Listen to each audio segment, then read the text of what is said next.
नमस्कार। कालीर पिता शाग किछि बंची थिला मु ताको आज बरा करिवि।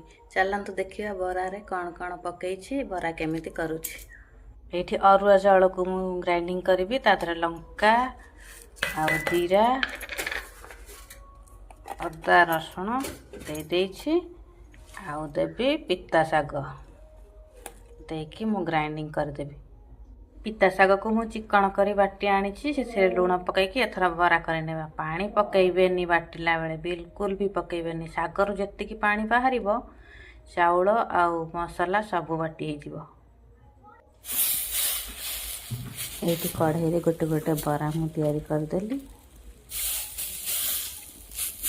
ये मोर सब बरा तैयारी कर देछि, ढांकी दबा। तापर बरा रे तेल पकईकी एपट सेपट कर देछि। ये है गला मोर पिता शाग बरा।